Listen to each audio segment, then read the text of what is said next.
নিয়ে আসলে এই বিষয়গুলো কিন্তু আমরা আমরা মানব বন্ধন করি। আমাদের সাংবাদিক এবং সম্পাদকদের বিরুদ্ধে যে মামলাগুলো হয়, মামলার প্রতিবাদ নিয়ে আমরা দীর্ঘ সময় ধরেই আমরা চালিয়ে যাচ্ছি। আমরা জানি যে প্রতিটি দশা সম্পাদক সাংবাদিক আমার দেশের সম্মানিত সম্পাদক মাহমুদুর রহমানের সাহেবের বিরুদ্ধে মামলা করেছে 71 টিভি স্বত্বাধিকারী এবং মেঘনা গ্রুপের চেয়ারম্যান জেলা মুস্তফা কামাল। কিন্তু আবার 71 টিভির আবার স্বত্বাধিকারী। আমার কথা হচ্ছে যে আমার পাশে যে বক্তব্য রাখলো কর্মদের তার সঙ্গে একমত যে সংবাদে যদি কেউ সংযুক্ত হয় বা তার যদি মানহানি বা তার যদি সে যদি মনে করে যে আমি এই জায়গাটায় ক্ষতিগ্রস্ত হয়েছি, তো আমাদের যে প্রেস কাউন্সিল আছে বা প্রতিবাদ দিতে একটা প্রসেস আছে। আমার প্রশ্নটা সেইখানেই, শুধু মাহমুদুর রহমানের বিষয়ে না, সাংবাদিক এবং সম্পাদক এদের বিরুদ্ধে যে মামলাগুলো হয় সরাসরি তারা ক্রিমিনাল প্রসেসে নিয়ে যায় এবং সেখানে মামলা করে অনেকে আপনার গ্রেপ্তারি পরোয়ানা জারি করে আমাকে চাকরি দেয়। তো আমরা মনে করি যে এটার পিছনে যে কারণগুলো সেটি হচ্ছে আমরা যারা ইলেকট্রনিক এবং প্রিন্ট মিডিয়ার সঙ্গে আমরা জড়িত, আমাদের মতাদর্শতা এবং আমাদের মধ্যে বিভেদের কারণে, যেহেতু আমাদের কাজটি হচ্ছে সাংবাদিকতা, আমরা সবাই সাংবাদিকতা করি। যদি আমরা সত্যিকারে সাংবাদিকতা করি তাহলে সেই জায়গাটাকে আপনার ঠিক রেখে সেই জায়গাটা আস্থায় নিয়ে আসেন। আমাদের যে সুযোগ সুবিধাগুলো বা সাংবাদিকরা সরকারি পর্যায়ে যে সুযোগ সুবিধাগুলো পায় সেগুলোকে আমরা নিশ্চিত করা। প্রথম কথা আছে যে বেসিক্যালি আমাদের কোনো নীতিমালা নেই। পেইশন পাবলিকেশন অ্যাক্টের মধ্যে যেগুলো আছে, আমরা জানি যে আমাদের ডিজিটাল ইনফরমেশন অ্যাক্ট আমরা একটা আছে, এখন সেটা বহাল রয়েছে। যদিও ছাত্র জনতার গণ অভ্যুত্থানের মধ্যে যে সরকার আছে, এই 5ই আগস্ট পর আমরা দেখেছি যে আমাদের সাংবাদিকরা তাদের দায়িত্ব পালন করতে গিয়ে অহরহ আপনার বিভিন্ন জায়গায় নির্যাতিত নিপীড়নের শিকার হচ্ছে এবং তাদের দ্বারা সাধারণ মানুষ না, কিন্তু যারা অত্যন্ত সচেতন বড় বড় আপনার কর্পোরেট হাউসের যারা মালিক ব্যবসায়ী তাদের দ্বারা পুরো আমরা নির্যাতিত হচ্ছে। তা আমাদের অবস্থানটা কোন জায়গায়? আমরা বলে আসছি যে আমরা আমাদের বাক স্বাধীনতার কথা বলি, আমরা যেন সত্য কথা তুলে ধরতে পারি।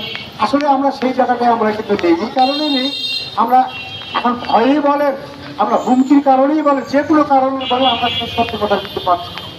আজকে যে বিষয়গুলো দাঁড়িয়েছে, মাহমুদুর রহমান তার পত্রিকায় কিছু কিছু প্রতিবেদন নিয়ে আসছেন যে বিভিন্ন দুর্নীতি অনিয়মের কথাগুলো বলছেন। অনেকে হয়তো ডাক্তার দেওয়া হচ্ছে, অনেকের হয়তো সেই সত্য কথা লিখতে যায় আগে মামলার মুখোমুখি হয়েছে। এইটা কিন্তু এই সিনারিও কিন্তু উত্তর করে না। দীর্ঘ সময় ধরে যে সরকার যখন ক্ষমতায় থাকে তখনই কিন্তু আমরা সাংবাদিকদের উপরে অরভস্ত যেভাবেই হোক না কথা সেটা প্রয়োগ করেন।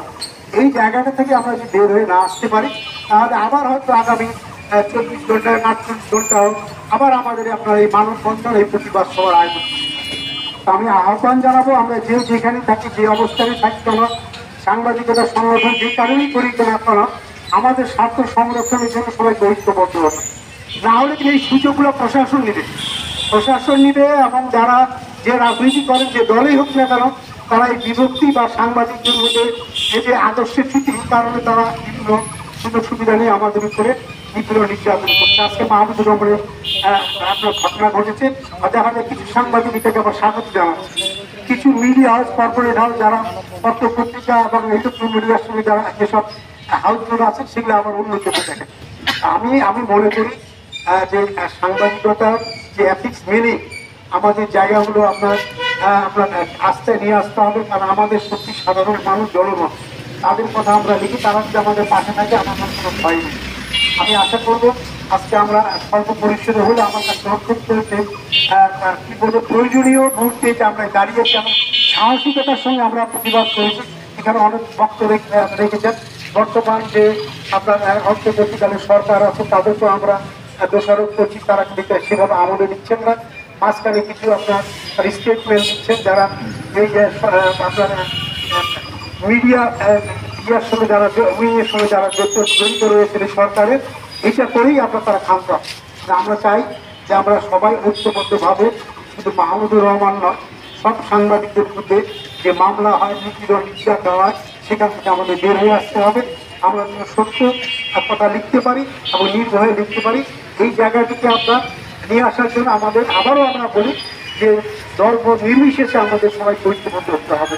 তো আজকে এই মাহমুদুর রহমান আমরা এখানে দাঁড়িয়েছি, আমি অবিলম্বে তার যে মামলা হয়েছে আমি মনে করি এটা হচ্ছে তার স্বার্থ সন্তুষ্ট মামলা। এতে কোনো সংবাদপত্রকে বা আমাদেরকে ঢেউ করার জন্য, মাহমুদুর রহমানকে ঢেউ করার জন্য মামলা করা হয়েছে। আমি বর্তমান সরকারকে আমি আহ্বান জানাবো অনতি বিলম্বে মাহমুদুর রহমানের উপর থেকে এই মামলাটা যেন প্রত্যাহার করা হয় এবং প্রত্যাহারের মধ্য দিয়ে সাংবাদিকতা যে পরিবেশ সেটাকে যেন ফিরিয়ে নিয়ে আসা হয়।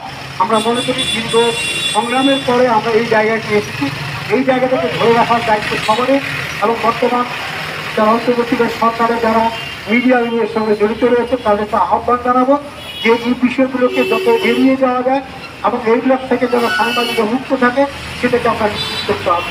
সকলকে ধন্যবাদ। সকলকে ধন্যবাদ জানাই। পাশাপাশি গোয়েন্দা সংস্থার লোকজন, অন্যান্য যারা আমাকে বিভিন্নভাবে সহযোগিতা করেছেন, সকলকে ধন্যবাদ জানিয়ে আমি আজকের মানববন্ধন কর্মসূচি এখানে শেষ করছি। আসসালামু আলাইকুম রহমতুল্লাহ। অন্য ভাইদেরকে শুভেচ্ছা, ধন্যবাদ।